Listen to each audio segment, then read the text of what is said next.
আমার চ্যানেলে তোমাদের সকলকে স্বাগত। আজ আমরা ক্লাস 3 রায়ান মার্টিন প্রশ্নবিচিত্র থেকে অঙ্কের তৃতীয় পর্যায়ক্রমিক মূল্যায়নের 17 নম্বর স্কুল সলভ করব।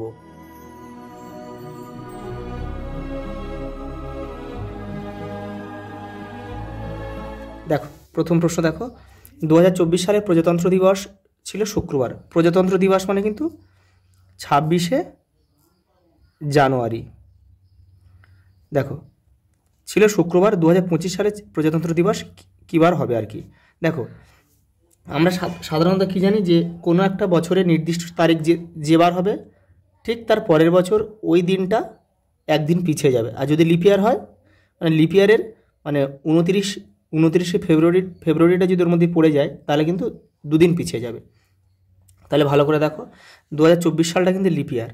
তাহলে লিপিয়ারে দেখো এখানে 26শে জানুয়ারি, কারণ আমাদের সেই 29 তারিখটা কিন্তু ক্রস করতে হচ্ছে ফেব্রুয়ারি মাসে। তাহলে কিন্তু এটা শনিবার হবে না, এটা তাহলে কিন্তু দুদিন বেড়ে যাবে। তাহলে হবে কত? রবিবার হবে। এটা রবিবার। দেখো, 2023 সালে বড়দিন ছিল সোমবার। তাহলে 2022 সালে বড়দিন কী বার হবে? দেখো, এটা সাধারণ বছর, তাহলে এখানে লিপিয়ার নেই। এটা দেখো উল্টো দিকে এসেছে। উল্টো দিকে আসলে কিন্তু একদিন কমে যাবে। তাহলে সোমবার ছিল, হবে কি? রবিবার হবে। দেখো, ঘন্টার কাঁটা একবার সম্পূর্ণ ঘুরলে 12 ঘন্টা হয়। 12 ঘন্টা। দেখো, এটা 3 সাথে কত? 3 সাথে 21, আর 1 আর 2 শূন্য বসিয়ে দাও। পরেরটা দেখো, প্রদত্ত ছবিতে বৃত্ত কতগুলি আছে? দেখো, 1 2 3, আর এখানে দুটো বৃত্ত রয়েছে, এই একটা আর এই একটা, মানে 5টা। আর ত্রিভুজ রয়েছে কটা? 4টে। দেখো, এই একটা আর এই একটা, এখানে দুটো, এই 3টে, একে 4টে। পরেরটা দেখো, ঘড়ি এঁকে দেখাও 3টে 25 মিনিট 45 সেকেন্ড। এই যে 3 আর 4-এর একটু 3 থেকে একটু সরিয়ে দেবে, আর এই 5-এর ঘরে মিনিটের কাটা আর সেকেন্ডের কাটা 9-এর ঘরে।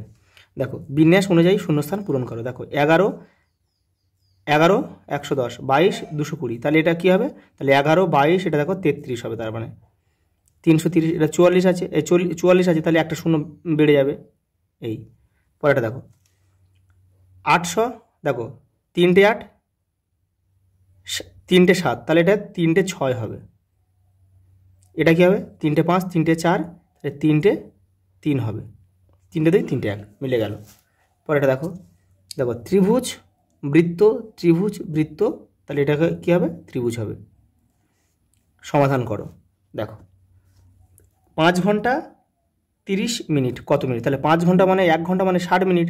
তাহলে 5 6 30, 300 মিনিট, আর এখানে 30 মিনিট, তাহলে 330 মিনিট। তাহলে 330 মিনিট। দেখো, সমাধানটা দেখে নাও। দেখো, এটা ভাগের কাজটা প্রথম বন্ধনী কাজ আগে করো। তাহলে এটাকে দেখো, 14কে 2 দিয়ে ভাগ করলে কত হয়? 7 হয়।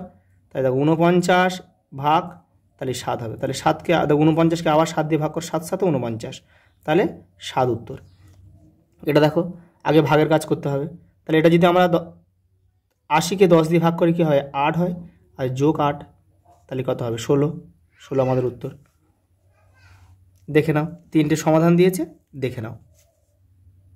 দেখো, যোগ করতে বলেছে। দেখো, 20, এটা দিন মাস বছর দিয়েছে। দেখো, 20 আর 25-এ কত হয়? 45।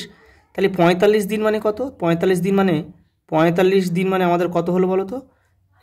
45 দিন মানে আমাদের হলো 1 মাস 15 দিন। তাহলে এখানে কিন্তু আমরা 45 দিন লিখবো না, লিখবো হচ্ছে সেই বেশিটা লিখবো, 15 দিনটা লিখবো। আর 30 দিনে 1 মাস, এই 30 দিনটা এখানে এসে 1 মাস হিসেবে যোগ হয়ে যাবে। 30 দিন মানে 1 মাস, তাহলে 1টা এখানে যোগ করলাম, হলো কত? 9। তাহলে দেখো, 10 আর 9-এ 19 মাস। তাহলে এখানে 19 মাস মানে কি? 19 মাস মানে হচ্ছে 1 বছর 7 মাস। তাহলে এই 7 মাসটা আমরা এখানে লিখব, আর 1 বছরটা এখানে যোগ করে দেবো। তাহলে হবে কত আমাদের? দেখো, 12 হবে। 3টে যোগ করো, 12। তাহলে 12 বছর 7 মাস 15 দিন উত্তর। পরেরটা দেখো, যোগ করতে বলেছে। দেখো, 40 আর 35-এ কত? তোমাদের হচ্ছে 75। তাহলে এখানে সেকেন্ডের ঘরে আমি কিন্তু এটা 75 সেকেন্ড মানে 1 মিনিট 15 সেকেন্ড। তাহলে আমরা এখানে সেই 15 সেকেন্ডটাই লিখব, আর এই 1 মিনিটটা এখানে যোগ হয়ে যাবে। তাহলে দেখো, তাহলে 50 আর 45-এ হয় কত? 95 একে 96। 96 মিনিট মানে আমরা এখানে লিখতে পারবো না, কিন্তু 96 মিনিট মানে 1 ঘন্টা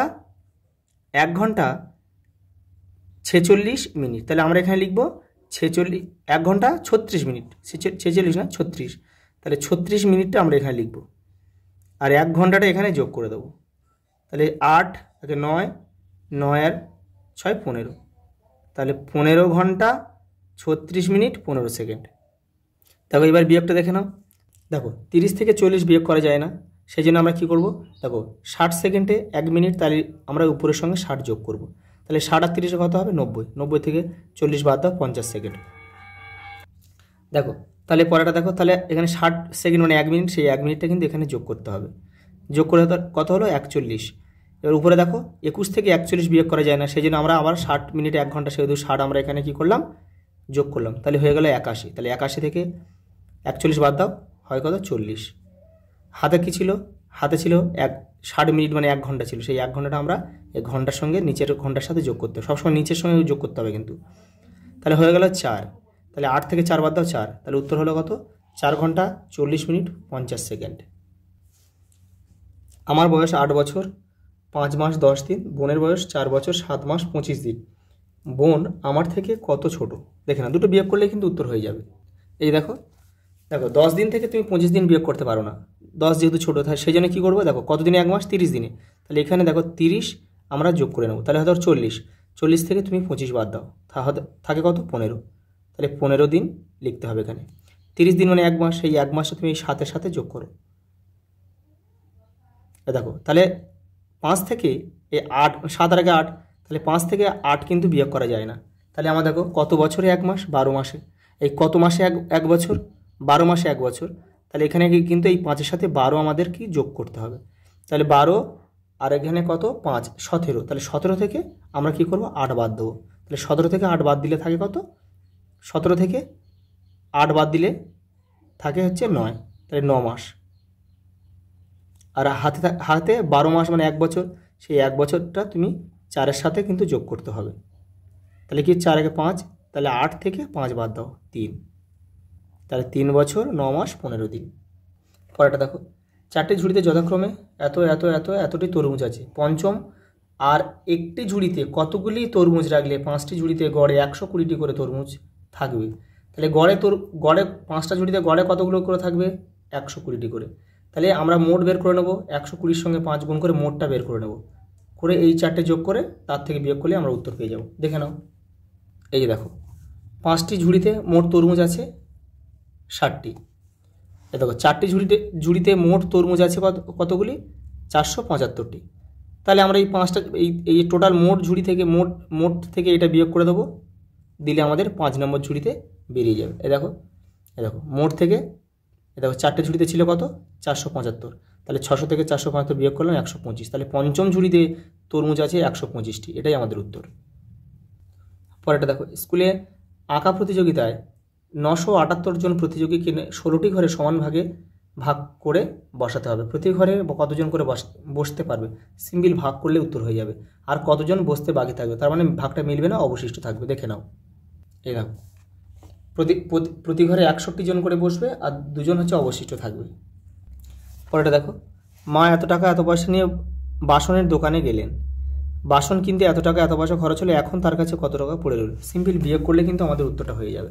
দেখে নাও, এই যে দেখো এখানে 35 থেকে 60 বিয়োগ করা যায় না, সেই জন্য কী করলাম, 35 দেখো কত পয়সায় 1 টাকা, 100 পয়সা, সেই জন্য আমরা কী করলাম, 100 এখানে যোগ করে নিলাম, তাহলে হয়ে গেলে 135। তাহলে 135 থেকে 60 বাদ দাও, থাকে 75, তাহলে 75 পয়সা। এবারে 100 পয়সা মানে 1 টাকা, সেই জন্য আমরা এই 2-এর সাথে 1 কী করলাম, যোগ করলাম। তাহলে দেখো এটা বিয়োগ করো, তাহলে তুমি 5 থেকে 3 বাদ দাও, থাকে কত, 2। 4 থেকে 12, দেখো 12 থেকে 4 বাদ দাও, দেখো থাকে কত, 8। হাতে 1 ছিল 7, তাহলে 8 থেকে 7 বাদ দাও, কত, 1। তাহলে 182 টাকা 75 পয়সা আমাদের উত্তর। লাস্ট অঙ্কটা দেখো, 45 জন নদীর এপার থেকে অন্য পারে যাবে, এর মধ্যে 6 জন বাসে চলে গেল, তাহলে 6টা বাদ দিতে হবে। বাকিরা ঘাটের 3টি নৌকাতে সমান ভাগে উঠলো, প্রতি নৌকায় কতজন করে উঠলো, তার মানে 3 দিয়ে আবার ওটাকে ভাগ করলে কিন্তু উত্তরটা আমাদের বেরিয়ে যাবে। এই যে দেখো 6 বাদ দিয়েছি 39, 3 দিয়ে ভাগ করলাম 13, তাহলে প্রতি নৌকায় 13 জন করে যাত্রী উঠবে। আজ এই পর্যন্ত, দেখা হবে পরের ভিডিও।